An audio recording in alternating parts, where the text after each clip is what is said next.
The opening scene of movie, the man raised his shotgun, quietly aiming at the prey in front of him. After several people were killed in a row, everyone started running for their lives, but the terrain here was wide open with no cover, a natural shooting range. Where could they possibly escape to? While fleeing, the husband was shot and dropped to the ground. His wife rushed over to check on him. Not knowing she was already locked in by the hunter's scope, the man lifted his shotgun again. This time aiming at a woman zigzagging in an S-shaped pattern. Even though she was using the best evasive moves she knew, she still got targeted. Meanwhile, a chubby guy still refused to let go of the water bucket in his hands. Sure, water is life in the desert, but only if you stay alive long enough to drink it. He wasn't hit in a vital spot, so the hunter raised his shotgun once again. All of this was clearly seen by several people hiding behind a large rock. They could hardly believe their eyes. Those victims were originally part of their group, all of them undocumented immigrants who crossed from Mexico. These few only survived because they had fallen behind, seeing that the killer hadn't noticed them yet. Jim told everyone to stay hidden and not move, but Curly had already been scared out of his mind. Ignoring everyone's warnings, he sprinted up the slope in panic. The others were forced to run after him. And that rash decision would cost almost all of them their lives. Elsewhere, Nick sat back in his truck, physically and mentally drained. He was furious. As a native local, he hated these border crossers. With so few jobs to go around, he hated having to share opportunities with outsiders. Suddenly, his dog's barking snapped him out of it. Nick pointed his rifle toward where the dog was barking. Looking through his 8x scope, he spotted a few survivors still on the run. He wanted to shoot, but they were too far, so he grabbed his dog and started chasing them down. At this moment, the group was tearing across the rough mountain path, wishing they'd been born with wings. They ran in pure terror, afraid to fall behind and get shot, but fear only makes fate crueler. Jim suddenly noticed a hunting dog closing in fast. They ran harder, but how could two human legs outrun four canine ones? It got worse. In the chaos, one man dropped his backpack. Instead of abandoning it, he turned back to grab it. Those few seconds were all it took for the dog to close the distance. It was too late to escape. He tried to raise his hands to block, but the dog pounced and tore into his throat. Maria wanted to run back and help, but Jim stopped her. Going back wouldn't save him, it would just get her killed too. Their companion bought them a few seconds with his life.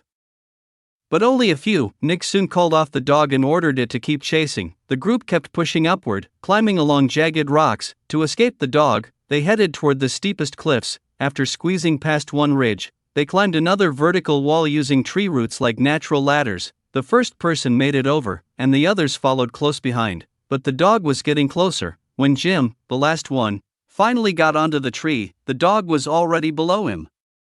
Luckily, dogs can't climb. But it didn't give up. If this path was blocked, it would simply circle around another way. Nick wasn't wasting time either. Knowing the terrain by heart, he found a vantage point. The slope was steep, but that didn't stop him. He rubbed dirt in his hands for grip, slung the rifle over his back, and climbed upward using nearby branches for support. Jim's group, unlike Nick, had no destination. They were running blind, just trying to put distance between themselves and death. The dog's relentless pursuit didn't give them a moment's rest. But soon, they found themselves at a dead end. Despair hit them hard.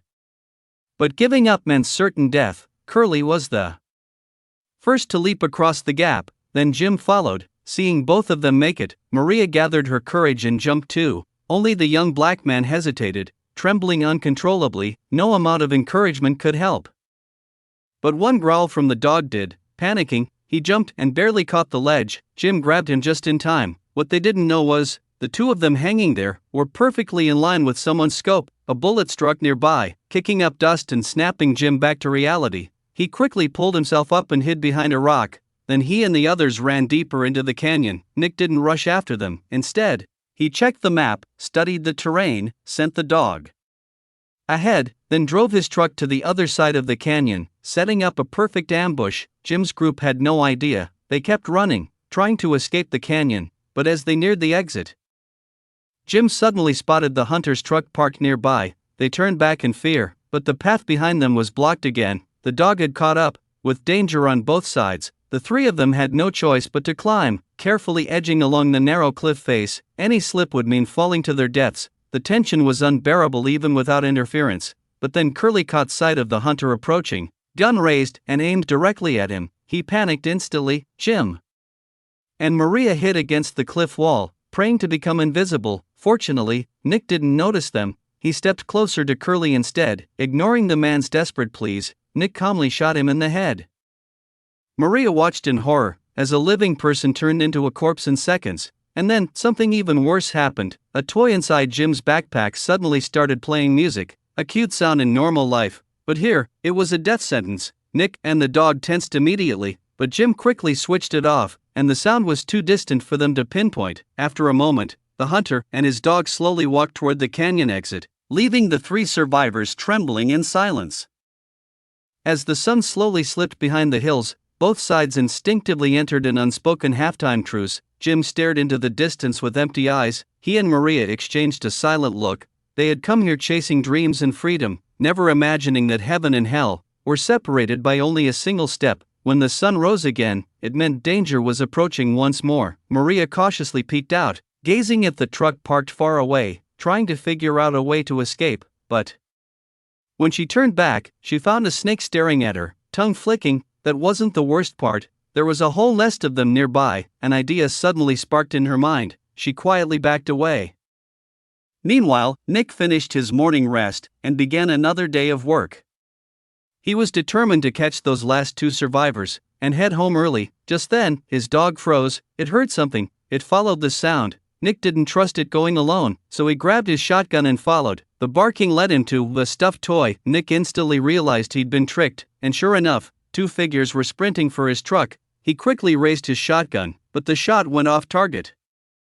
A rattlesnake had startled him. Jim and Maria ran with everything they had. Right now, time literally meant life. Nick fired again, but the truck blocked his shot. They finally reached the vehicle, only to discover the doors wouldn't open. The dog was almost on top of them. Panic set in like boiling water on an anthill. Finally, luck smiled on them. They managed to get inside just before the dog reached them. Jim lit the ignition with a nail clipper spark, slammed the pedal to the floor, and tore off in a cloud of dust. The adrenaline of surviving death exploded into pure joy. Even the dog seemed to give up.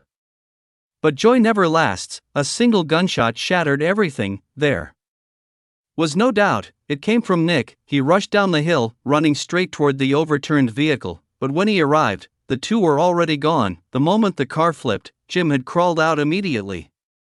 He pulled Maria free and helped her escape as fast as he could, but she was injured. They couldn't get far. After searching around, Jim hid Maria behind a thick cactus. He opened the medical kit, a flare gun, some supplies. He tended her wounds, took a few deep gulps of water, and told her to stay put. He would draw the hunter away. Meanwhile, Nick and his dog followed the blood trail into a wooded area. Soon, they entered Maria's line of sight. She didn't dare move. She only shifted deeper into the shade and pulled her bag behind the cactus. It didn't help. The hunter and his dog were slowly closing in. Just as panic overwhelmed her, a flare shot into the sky.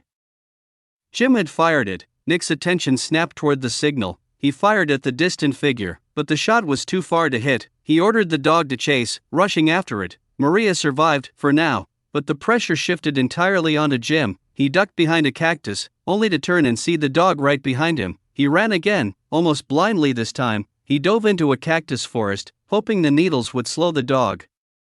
They didn't. The dog didn't slow down at all. Realizing he had no choice, Jim tightened his hat, braced himself, and ran straight through the wall of thorns, going deeper into the dense cactus patch. By the time he forced his way through, his entire body burned with pain. And yet, the dog was still right behind him. He stopped running, loaded the flare gun, and as the dog lunged at him, he fired. When Nick arrived, the hunting dog was already dying. Heartbroken, he put the suffering creature out of its misery. He knelt beside the body in agony, swearing to grind the killer's bones to dust. Far away, Jim had made it to the roadside. He spotted a passing car and waved desperately.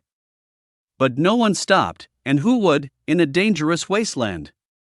Seeing a random stranger screaming for help, no one wants to take that risk. But for Jim, missing this chance might mean missing life itself. Nick's shot didn't hit him, but it snapped him back to reality. He was still being hunted. Jim broke down. He couldn't understand. Why him? So many people cross the border every day. Why was Nick so fixated on him? But with the hunter closing in, he had no time to question anything. He forced himself to run toward the distant hills. Nick, without his dog, moved much slower. He fired occasional shots, But they did little more than scare Jim. One ran, one chased, neither gave up. Jim couldn't, stopping meant death. Nick wouldn't, he wanted vengeance. They circled the mountain like a deadly game of cat and mouse. As Nick closed in, Jim ran out of space. He made a quick decision and climbed toward the summit. Nick pushed himself to keep up. But age and exhaustion caught up to him. He paused to rest, just as he heard pebbles falling above. Jim had reached the top. Nick rushed upward, but what he didn't know was, Jim had already jumped down the other side, and hidden in a recessed cave. Nick reached the summit, found nothing, and climbed down the other side, right toward the ambush. He scanned the area, gun ready. He moved toward the cliff edge, trying to figure out where the man could have gone. He didn't realize the danger was behind him. The two fell off the cliff together, smashing into the ground below. Both were badly hurt, but Nick far worse. His leg was completely broken. Both crawled toward the fallen shotgun. But Jim reached it first. Nick begged for mercy, but Jim didn't kill him. He simply walked away with the gun, leaving the hunter to nature, to live or die on his own. Jim then found Maria, carried her on his back, and together they crossed the barren desert, step by agonizing step. What kept them going? The will to survive, or that fragile, distant dream, called the American dream? Maybe both. But could they truly make it out? The film ends here. Drop your comments below and don't forget to subscribe. See you next video.